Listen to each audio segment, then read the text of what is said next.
ሰላም ተማሪዎች እንኳን ወደዚህ ቪዲዮ ብለን መጣችሁ። በዚህ ቪዲዮ ስለ ሲስተማቲክ ሳምፕሊንግ እንመለከታለን። ከዛ በፊት ግን ለዚህ ቪዲዮ አዲስ ከሆናችሁ የሳቋም ዩቲዩብ ቻናልን ሰብስክራይብ አድርጉ። ይህን ቪዲዮ ከወዳችሁ ላይክ አድርጉ፣ ለጓደኞቻችሁ ሼር አድርጉላቸው። ሀሳብ አስተያየት ካላችሁ ደግሞ በኮሜንት ሴክሽኑ አስቀምጡልን። ሲስተማቲክ ሳምፕሊንግ ደግሞ አንደኛው የራንደም ሳምፕሊንግ አይነት ነው።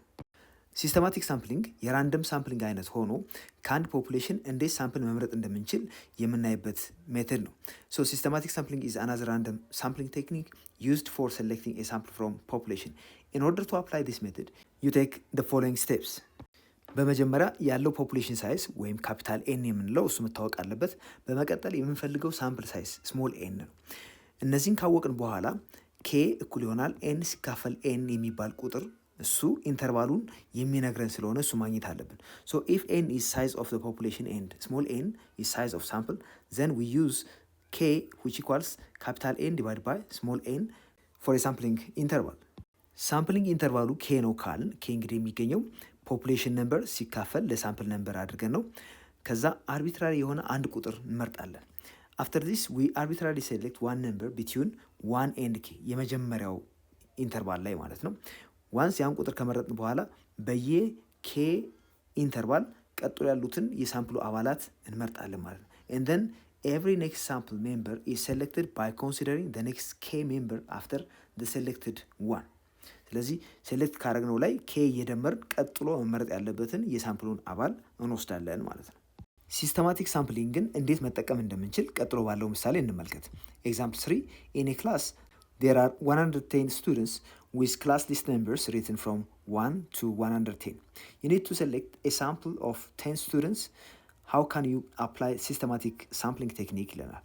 እዚህ ላይ አጠቃላይ ፖፑሌሽኑ 110 ሲሆን መምረጥ ያለብን ወይም ሳምፕል መውሰድ ያለብን 10 ብቻ ነው። ስለዚህ ይህን እንዴት አድርገን ነው ልንሰራ የምንችለው ሲስተማቲክ ሳምፕሊንግ በመጠቀም? እዚህ ላይ አንድ የምናውቀው ምንድን ነው ተማሪዎቹ ሊስት እንዳላቸው ነው። ወይም ሊስቱ 1 2 3 4 እያለ እስከ 110 የሄደ ሊስት እንደሆነ ነው። ፖፑሌሽን ሳይዙ ወይም ካፒታል ኤን የምንለው 110 ተብሎ ተሰጥቶናል። ሌላው ሳምፕል ሳይዙ ወይም ስሞል ኤን 10 ነው። በዚህ መሰረት ኬ ወይም ኢንተርቫሉ ኤን ሲካፈል ለኤን ስለሆነ ስሞል ኤን 110 ሲካፈል ለ10 ይሄ 11 ይሰጠናል። እዚህ ጋር ያገኘነው ኬ 11 የሚያመለክተው ምንድን ነው? 110ሩን ተማሪዎች እንግዲህ በሊስት ነው የሰጡን ከ10 እኩል ቦታ የምንከፍልበትን ኢንተርቫል ነው። በዚህ መሰረት ለምሳሌ 1 እስከ 11 ያሉት አንድ ላይ ይሆናሉ። ከ12 እስከ 22 ያሉት አንድ ላይ ይሆናሉ። ከ23 እስከ 33 ያሉት አንድ ላይ ይሆናሉ። እንዲህ እያለ ይቀጥላል ማለት ነው። የመጀመሪያው ኢንተርቫል ላይ ከ1 እስከ 11 ካሉት ውስጥ አንድ ቁጥር ብንመርጥ ለምሳሌ 2ን ልንመርጥ እንችላለን፣ 3 4 ወይም ኤኒ ነምበር ቢትዊን 1 and 11 እሱን ካገኘን በኋላ እላዩ ላይ 11 በመደመር ቀጥሎ ያለውን ቁጥር መምረጥ ይቻላል። ለኮንቪኒየንስ እና በመጽሐፉ መሰረት ለመሄድ እንዲያመችን የመጀመሪያውን 6 ብንመርጥ 6 ላይ 11 ስንደምር 17 እናገኛለን። እዚህ ላይ 11 ስንደምር 28 እናገኛለን። እዚህ ላይ 11 ስንደምር 39 ይሆናል። እዚህ ጋር 11 ስንደምር 50 ይሆናል። 11 ስንደምር 61 ይሆናል። 11 ስንደምር 72 83 94 እና 105ን እናገኛለን። በዚህ መሰረት ከነኚህ ተማሪዎች ከተሰጡት 110 ተማሪዎች ውስጥ 6ኛው 17ኛው 28ኛው 39ኛው እያለ እነኚህን 10 ተማሪዎችን እንመርጣለን ማለት ነው። በዚህ በሲስተማቲክ ሳምፕሊንግ ቴክኒክ መሰረት ቀደም ሲል ያየነው ኤግዛምፕል ላይ በሲስተማቲክ ራንደም ሳምፕሊንግ መሰረት የመጀመሪያውን አይተም ሳምፕላችንን ከመረጥን በኋላ ቀጥሎ ያሉትን ለመምረጥ ምንድን ያደረግነው ኬ የሚባል መደመር ነው ሁሉም ላይ።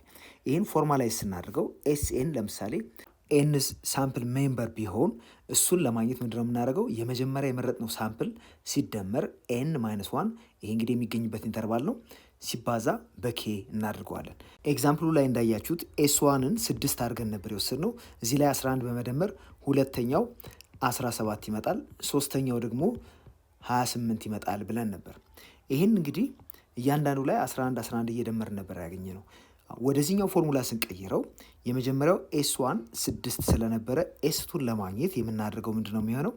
ኤስ2 እኩል ይሆናል ኤስ1 ሲደመር ኤን 2 ይሆናል ሲቀነስ 1 ሲባዛ ኬ 11 ነው።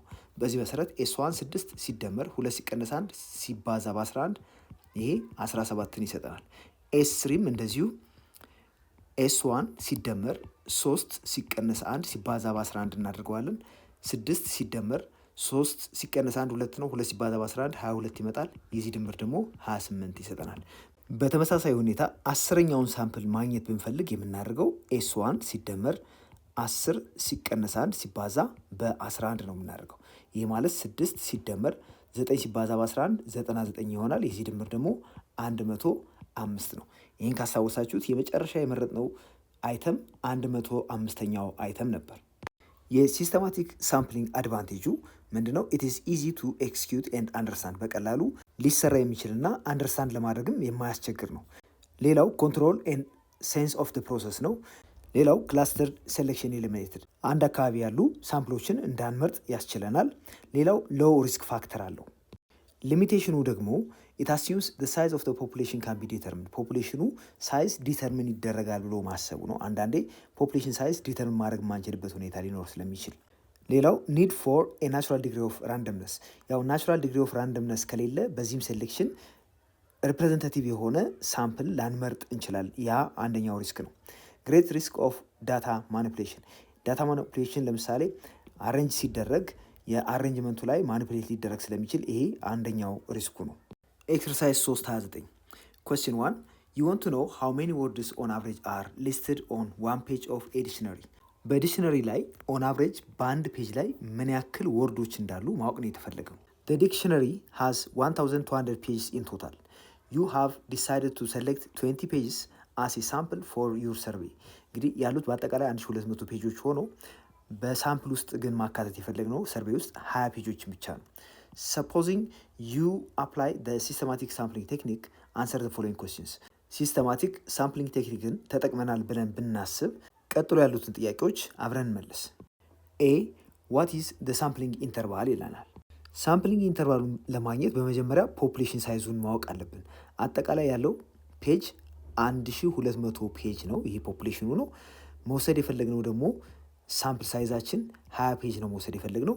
በመሆኑ ኬ ሳምፕሊንግ ኢንተርቫሉ ካፒታል ኤን ሲካፈል ለስሞል ኤን አድርገን የምናገኘው በመሆኑ 1200 ሲካፈል ለ20 ከዚህ የምናገኘው ሪዛልት 60 ይሆናል። እንግዲህ 60፣ ስለዚህ ሳምፕሊንግ ኢንተርቫሉ 60 ነው ማለት ነው።